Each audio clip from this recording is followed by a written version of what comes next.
নতুন গল্প, সৌম্য ও তার ভাগ্যের মোড়। বাইরে তাকিয়ে কি দেখছো সৌম্য? যা হবার তা তো হয়ে গেছে, ঘরে আসো। নীলিমা, চোখের সামনে সব শেষ হয়ে গেল। এই জমিটাই ছিল আমাদের রুটি রুজির একমাত্র পথ। এক রাতের বৃষ্টিতে সব ভেসে গেল। এখন ছেলের মুখে কি খাবার দেব? সৃষ্টিকর্তা যা করেন ভালোর জন্যই করেন। তুমি ভেঙে পড়লে আমরা কি করব? আমরা তো তোমার মুখের দিকে তাকিয়ে ভরসা পাই। কিসের ভালো নীলিমা? মাথার ওপর ঋণের পাহাড়, মহাজন কি ছাড়বে? কাল হয়তো টাকার জন্য লোক পাঠাবে। আমি কি জবাব দেব? এত ভেবো না, কোনো না কোনো পথ বেরোবে। আমাদের তো ভোলা আছে, ওর দুধ বিক্রি করে কিছুদিন চলতে পারে। ভোলা? ওর দুধের কি চলবে? দিনে যে দুধ দেয় তাতে সংসার চলবে না। আর বাজারে মহিষের দুধের কোনো দাম নেই। সবাই তো রহিমের সস্তা দুধ কেনে। রহিম তো দুধে পানি মেশায়, ভেজাল দুধ। গ্রামের লোক কি বোঝে না? সস্তার কাছে ভেজাল ও অমৃত। নীলিমা, যার পকেটে টাকা কম সে গুণ দেখবে না। তবু চেষ্টা করে দেখো। কাল ভোলার দুধ বাজারে নিয়ে যাও, হয়তো কেউ কিনবে। ঠিক আছে, তুমি যখন বলছো কাল যাব, তবে জানি কোনো লাভ হবে না। মানুষ মহিষের দুধ পছন্দ করে না। বাবা, মন খারাপ করো না, দেখো সব ঠিক হয়ে যাবে। আমি আর মা না হয় কিছুদিন একবেলা খাবো। না রে রুকু, তোদের কষ্ট হতে দেব না। এই সৌম্য দাস বেঁচে থাকতে তোদের কোনো অভাব হবে না। চল ঘরে চল, রাত হচ্ছে। পরের দিন সকালে সৌম্য ভোলার দুধ নিয়ে বাজারে যায়। দুধ নেবেন? দুধ, খাঁটি মহিষের দুধ, তাজা, স্বাস্থ্যকর। কি সৌম্য, তুমি কবে থেকে দুধের ব্যবসা শুরু করলে? তোমার তো চাষবাসের অভ্যাস। আর বলো না ভাই, বৃষ্টিতে ফসল শেষ, এখন এই দুধই ভরসা। নাও একটু খেয়ে দেখো, ছেলে মেয়েদের জন্য ভালো। না ভাই, মহিষের দুধের গন্ধটাও অন্যরকম, আর তোমার দামও বেশি। খাঁটি জিনিসের দাম তো একটু বেশি হবেই। রহিমের মতো পানি মেশাই না। হঠাৎ রহিম এসে বলে, কি ব্যাপার সৌম্য, আমার নামে বদনাম ছড়াচ্ছ? নিজের মাল বিক্রি হচ্ছে না বলে আমার পেছনে লেগেছ? আমি সত্যি বলছি রহিম, তুমি মানুষকে ঠকাচ্ছ। যাও যাও, যার ঘরে খাবার নেই সে সততার জ্ঞান দেয়। আমার দুধ ভালো, তাই সবাই কেনে। তোমার গন্ধওয়ালা দুধ কে কিনবে? গ্রামের লোকেরা রহিমের কথায় সায় দেয়। সৌম্য, তুমি অন্য কিছু চেষ্টা করো, মহিষের দুধ বিক্রি হবে না। মন ভরা কষ্ট নিয়ে সৌম্য বাড়ির পথ ধরে। পথে এক পথিক কাতরাচ্ছেন। পানি, কেউ পানি দেবে? 3 দিন পেটে কিছু পড়েনি। সৌম্য তাকে দেখে মায়া পায়।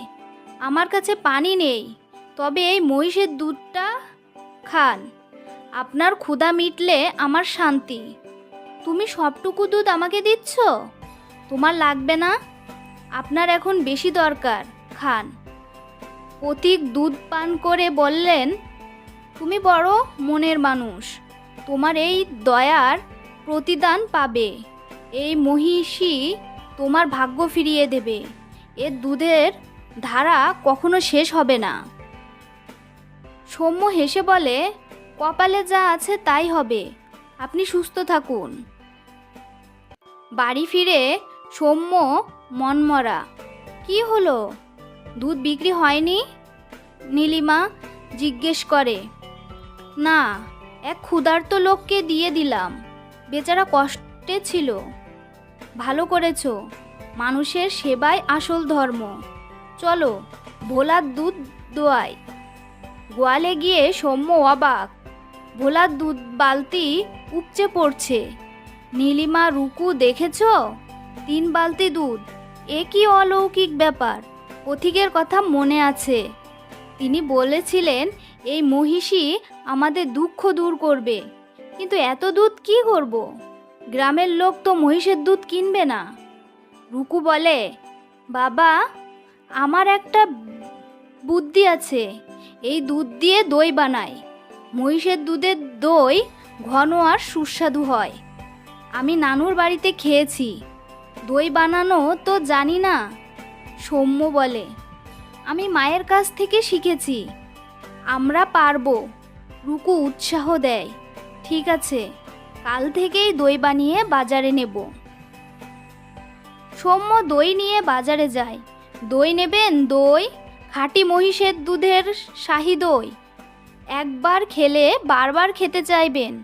কি সৌম্য, কাল দুধ, আজ দই। একজন হেসে বলে, দুধ কেউ নেয়নি, তাই দই বানালাম। নিন, এক হাঁড়ি খেয়ে দেখুন, ভালো না লাগলে টাকা ফেরত। রহিম আবার বাধা দেয়, মহিষের দই খেয়ে পেট খারাপ হবে, লোকে এটা কিনবে না। তার কথায় লোকেরা সন্দিহান হয়। সারাদিনেও এক হাঁড়ি বিক্রি হয় না। বাড়ি ফিরে সৌম্য হতাশ, কেউ কিনলো না। রহিম সবাইকে ভয় দেখিয়েছে। রুকু বলে, বাবা, মানুষ কিনছে না কারণ তারা স্বাদ জানে না। কাল সবাইকে বিনামূল্যে দই খাওয়ায়, একবার স্বাদ পেলে তারা কিনবে।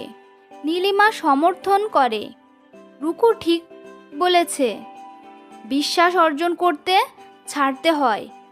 ঠিক আছে, কাল চেষ্টা করব। পরদিন সৌম্য বাজারে ডাক দেয়, আসুন, বিনামূল্যে মহিষের দুধের দই খান। গ্রামের মোড়ল এসে বলেন, কি ব্যাপার সৌম্য, বিনামূল্যে খাওয়াচ্ছ? মোড়ল সাহেব, কেউ ভরসা করে কিনছে না, তাই সবাইকে খাওয়াচ্ছি। বিচার আপনারা করুন। সবাই দই খেয়ে মুগ্ধ। এমন সুস্বাদু দই জীবনে খায়নি। কাল থেকে বিক্রি করো, আমরা কিনব। মোড়ল বলেন, কাল আমার বাড়িতে 2 হাঁড়ি পাঠিয়ে দিও, দাম যেন সবাই কিনতে পারে। সবাই অগ্রিম নাম লেখায়। রহিম দূর থেকে রাগে জ্বলে, এত সাহস! আমার ব্যবসা শেষ করে সে রাজা হবে। এর একটা বিহিত করব। রাতে সবাই ঘুমিয়ে পড়লে রহিম গোয়ালে ঢোকে। তোর দুধের দই আমার ব্যবসা শেষ করেছে, আজ তোর শেষ দিন। সে ভোলার খাবার বিষ মেশাতে যায়, কিন্তু ভোলা বিপদ বুঝে তাকে লাথি মেরে ফেলে দেয়। রহিমের চিৎকারে সৌম্য ও নীলিমা জেগে যায়। কি হলো? কে চিৎকার করছে? গোয়ালে গিয়ে দেখে রহিম মাটিতে পড়ে কাতরাচ্ছে, পাশে বিষের শিশি। রহিম, তুমি ভোলাকে মারতে এসেছিলে? মাপ করো সৌম্য, লোভ আর হিংসায় অন্ধ হয়ে গেছিলাম। মোড়ল ও প্রতিবেশীরা ছুটে আসে। কি কাণ্ড, রহিমকে পুলিশে দাও। সৌম্য বলে, ছেড়ে দিন, ভোলা ওকে শিক্ষা দিয়েছে, হিংসায় কেউ বড় হয় না। মোড়ল বলেন, ঠিক আছে, তবে রহিম, এবার অভিযোগ এলে ছাড় পাবে না। বাজারে সৌম্যের দইয়ের কদর বাড়ে। দুপুরের আগেই সব বিক্রি হয়। মোড়ল সাহেব 10 হাঁড়ি নিয়েছেন। শহর থেকে মেহমান আসবে, আমাদের দই খাওয়াবেন। রুকু বলে, বাবা, আমার জন্য নতুন জামা আনবো মা, তোর মায়ের জন্যও আনবো। সামনের হাটে শহরে যাব। নীলিমা বলে, মহাজনের ঋণ শোধ করেছ? সব শোধ করেছি, এখন আমরা স্বাধীন। রুকুকে স্কুলে ভর্তি করব। এসব ভোলার জন্য, ও আমাদের পরিবারের সদস্য। রহিমের ব্যবসা বন্ধ হয়। সে বুঝতে পারে সৎ পথেই সফলতা আসে। আজ এ পর্যন্তই, ধন্যবাদ।